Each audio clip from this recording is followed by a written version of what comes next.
ಭಟ್ರಿ ಕೊಟ್ಟಿರ್ ಹುಳಿ ಮಾಡಿ ತಿಂತಿದ್ರು. ಗುರು ಭಟ್ರಿ ಕೊಡುಕೆ ಗಟ್ಟಿ ಬೆಳೆಸಿ ನೀನು ಅಪ್ಪ ಅಲ್ಲ ಆಯ್ತಾ. ನೀರು ಗೊಬ್ಬರ ಹಾಕದ ನಾನ ನೀರು ಗೊಬ್ಬರ ತರಬೇಕಾದ್ರೆ ಒಂದಿಷ್ಟು ತಗೊಂಡು ಇಷ್ಟು ತಗೊಂಡಂತ ನೀವು ಬೇಸೆ ಹಾಕಿ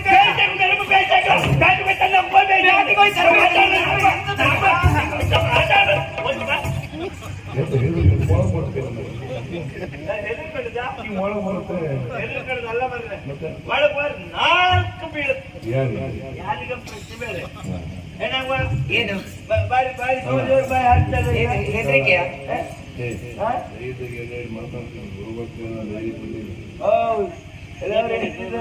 ನಾನಿದ್ದೆ ಅಂದ್ರ ಅವ್ರ ಈಗ ಬಾರಿ ಜೋರ್ ಮಾತಾಡ್ತಾರೆ. ಏನ್ ಹೆದರಿಕೆ ನಿಮ್ದ? ಹೆದರಿಕೆ ಹ್ಯಾಂಗ ಬದುಕ ಹ್ಯಾಂಗ ಬಾಳಕ್ ಏನಾದ್ರು ಗೊತ್ತಿತ್ತ ನಿನ್ಗೆ? ಅದ್ ನಿಮ್ಮ ಹತ್ರ ಕಲಿಕ ನಾನು ಮತ್ತೆ ಮದುವೆ ಐಕರ್ ಮೊದ್ಲೇ ಕಲ್ತ್ಕ ಬಂದಿದ್ದೆ. ಮುಖಾತಿ ಮಾತಾಡಿ ಮದುವೆ ಹೌದಾ ಮದುವೆ